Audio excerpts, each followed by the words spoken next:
నమస్తే సార్. నమస్తే. సార్ మన ఈ వంటింటి చిట్కాలో ఈ రోజు మన వ్యూస్ కోసం ఎలాంటి రెమెడీ చూపించబోతున్నాం? సో షుగర్ వ్యాధితో చాలా మంది బాధపడుతున్నారు. అవును సార్. సో చిన్న వయసు నుంచే ఆ సమస్య వస్తుంది. 30s దాటిందంటే ఇంకా ఖచ్చితంగా డయాబెటిక్ అటాక్ అవుతుందమ్మా. సో పూర్వకాలం అయితే షుగర్ వ్యాధిగ్రస్తులను వెతకాల్సి వచ్చిందమ్మా ఎక్కడున్నారు అని చెప్పేసి. ఈ రోజుల్లో షుగర్ లేని వాడని వెతకవలసిన దుర్దశ మొదలైందమ్మా. చాలా బాధాకరమైన విషయము. ఏది ఏమైనప్పటికీ మరి షుగర్ చిన్న వయసులో వస్తే బాధలు మరీ తీవ్రంగా ఉండి మరీ ఇబ్బంది పెట్టేటువంటి పరిస్థితి ఉంటుందమ్మా. కాబట్టి మరి ఆ షుగర్ వ్యాధి నియంత్రణలో ఉంచుకునేందుకు వైద్యుల సలహాలు పాటిస్తూ ఇప్పుడు మనం చెప్పుకోబోయేటువంటి ఔషధాన్ని వాడుకోవడం వల్ల షుగర్ వ్యాధి త్వరగా కంట్రోల్ అవుతుంది. ఆధునిక కృత్రిమ రసాయన ఔషధాల యొక్క డోస్ తగ్గించుకోవచ్చు, వాటి యొక్క సైడ్ ఎఫెక్ట్స్ లేకుండా చేసుకోవచ్చు. అదేవిధంగా షుగర్ వ్యాధి వల్ల భవిష్యత్తులో వచ్చేటువంటి అనేక రకాలైనటువంటి సైడ్ ఎఫెక్ట్స్, కాంప్లికేషన్స్ రాకుండా కూడా ఇప్పుడు మనం చెప్పుకోబోయేటువంటి ఔషధాన్ని వాడుకోవడం వల్ల ఆ యొక్క సమస్య నుంచి కూడా బయటపడవచ్చు. ఓకే. సో దానికి ఏ విధమైన పదార్థాలు కావాలనేది ఇప్పుడు చూసాం. చెప్తే మీరు ఆశ్చర్యపోతారమ్మా. అన్ని మనకు తెలిసినటువంటివమ్మా. ఓకే. సో మనసుంటే మార్గం ఉంది అని చెప్పేసి అందుకే పెద్దలు చెప్తుంటారమ్మా.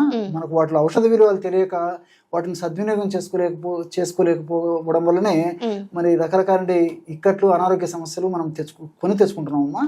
సో దీనికి కరివేపాకు చాలా అద్భుతంగా పనిచేస్తుందమ్మా. కరివేపాకు చాలా ఆశ్చర్యపోతారమ్మా. సో కరివేపాకు షుగర్ వ్యాధిని నియంత్రించేందుకు చాలా చక్కగా పనిచేస్తుంది. చాలా మందికి తెలియదు అనమాట. సో కరివేపాకు సంవత్సరం అంతా దొరుకుతుంది. అది తెచ్చుకొని బాగా నీళ్ళతో శుభ్రంగా కడిగేసి తుడిచేసేసి బాగా ఆరబెట్టేసేసి పౌడర్ లాగా తయారు చేసుకోవాలి. ఆ విధంగా మనం పౌడర్ కూడా తయారు చేసామమ్మా. సో కరివేపాకు పొడి కూడా ఈ విధంగా తయారు చేసుకోవాలన్నమాట. సో రెండవ పదార్థంగా కాకరకాయలమ్మా. కాకరకాయలు చాలా మందికి తెలిసే ఉంటుందమ్మా. కాకరకాయలు షుగర్ వ్యాధికి అద్భుతంగా పనిచేస్తాయని చెప్పేసి, కానీ ఎలా వాడుకునేది చాలా మందికి తెలియదమ్మా.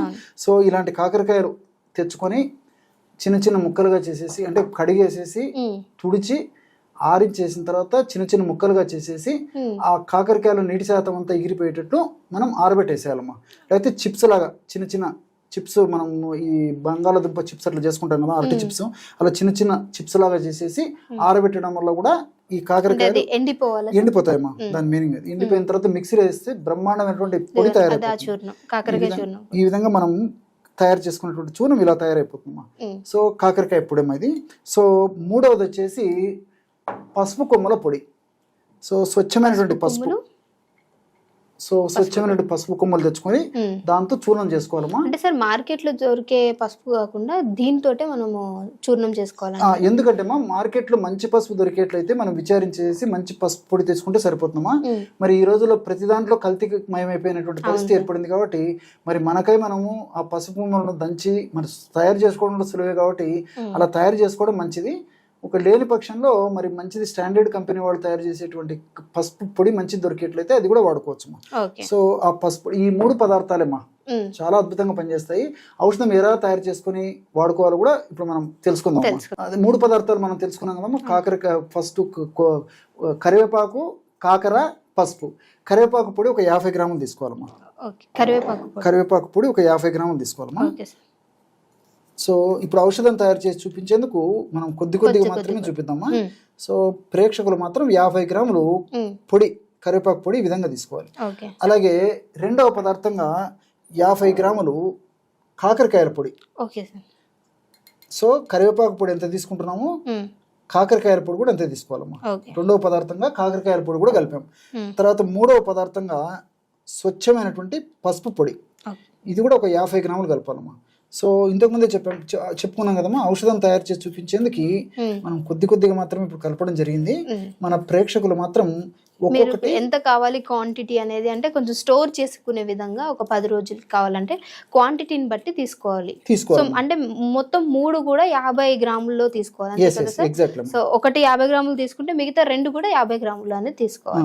ఇలా తీసుకోవడం వల్ల ఏమైతుందమ్మా, ఈ ఔషధం టోటల్ 150 గ్రామ్స్ ఔషధం అవుతుందమ్మా. 150 గ్రామ్స్ ఔషధం 1 మంత్ కు సరిపోతుందమ్మా. సో మరలా ఫ్రెష్ గా తాజాగా తయారు చేసుకుని మళ్ళీ వాడుకోవచ్చు. సో బ్రహ్మాండమైనటువంటి షుగర్ వ్యాధిని నియంత్రించేందుకు అద్భుతమైనటువంటి ఔషధం ఈ విధంగా తయారవుతుందమ్మా.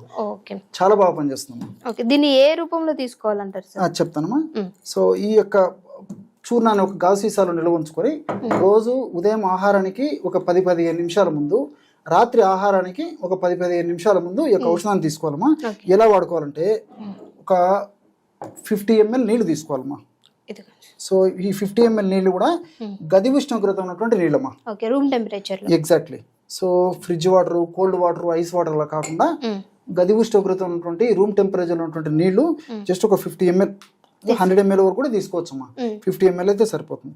ఈ విధంగా 50 ml ఈ నీళ్లు తీసుకొని అందులో మనం తయారు చేసి పెట్టుకున్నటువంటి పొడి, ఈ కరివేపాకు, కాకరకాయలు, పసుపు కలిపి తయారు చేసుకున్నాం కదమ్మా, ఈ పొడిని కేవలము 1/2 టీ స్పూన్, అంటే 1/2 టీ స్పూన్ అంటే 2.5 grams చేదు గుణం ఎక్కువ ఉంటుంది అందుకోసమా. కాబట్టి ఎందుకంటే మనం కాకరకాయలో చేదు గుణం ఉంటుంది కాబట్టి, సో ఆ చేదు గుణం మరి నీళ్ళు ఎక్కువ కానీ చేదు తాగడం కొంతమందికి ఇబ్బంది పడేటువంటి పరిస్థితి ఏర్పడుతుంది కాబట్టి ఒక 50 ml వాటర్ అయితే సరిపోతుందమ్మా. సో ఎవరైనా తాగలిగినటువంటి వాళ్ళు 100 ml వాటర్లో కలిపి కూడా తీసుకోవచ్చు. సో 50 ml నుంచి 100 ml గది ఉష్ణోగ్రత ఉన్నటువంటి నీళ్లు తీసుకుని అందులో 1/2 టీ స్పూన్ ఉదయం పూట, 1/2 టీ స్పూన్ రాత్రి భోజనానికి లేదా ఆహారానికి ఒక 15 నిమిషాల ముందు ఈ విధంగా కలిపేసి తాగాలమ్మా. బ్రహ్మాండమైనటువంటి షుగర్ వ్యాధిని నియంత్రించేటువంటి జ్యూస్ రెడీ అయిపోయింది. చాలా బాగుంటుందమ్మా. సో ఈ విధంగా తయారు చేసుకున్నటువంటి జ్యూస్ ఒక డోస్ గా తీసుకోవాలమ్మా. రాత్రి పూట కూడా ఈ విధంగా ఆ పొడిని వాటర్ లో కలిపేసి తీసుకోవాలి. ఈ విధంగా చేసుకోవడం వల్ల 150 grams కదమ్మా టోటల్ పౌడర్, మనకు 1 month కి వస్తుందమ్మా. సో 1 month అయిన తర్వాత మళ్ళీ తయారు చేసుకొని వాడుకోవాలమ్మా. దీంట్లో అవసరమైతే ఏదైనా కొంచెం టేస్ట్ కావాలంటే కాస్త నిమ్మరసం కూడా వేసుకోవచ్చు. ఓకే, సో చూసారు కదా, చాలా చక్కటి అండ్ డయాబెటిక్ పేషెంట్స్కి చాలా చక్కటైనటువంటి ఔషధం ఇది. సో మీరు ఒకవేళ ట్రై చేస్తే కనుక డెఫినెట్గా మీ రిజల్ట్స్ అనేది కింద కామెంట్ సెక్షన్లో తెలియపరచండి. అండ్ మీకు ఏమైనా ఇంకా వీడియోస్ కావాలంటే కూడా కింద కామెంట్ చేయండి, దాన్ని బట్టి మేము చేయడానికి ట్రై చేస్తాము. సో సార్ లైవ్లో దాని ఔషధ గుణాలు ఏంటి అనేది కూడా చక్కగా తెలియపరుస్తారు. సో ఎవరైనా డయాబెటిక్ పేషెంట్ ఉంటే ఇది తాగి డెఫినెట్గా మీ రిజల్ట్ అయితే మాత్రం మర్చిపోకుండా కామెంట్ చేయండి. వీడియో నచ్చితే లైక్ చేయండి, షేర్ చేయండి. ఇంకో వీడియోతో మళ్ళీ మీ అందరి ముందుకు వస్తాం. నమస్తే. నమస్తే సార్. నమస్తే.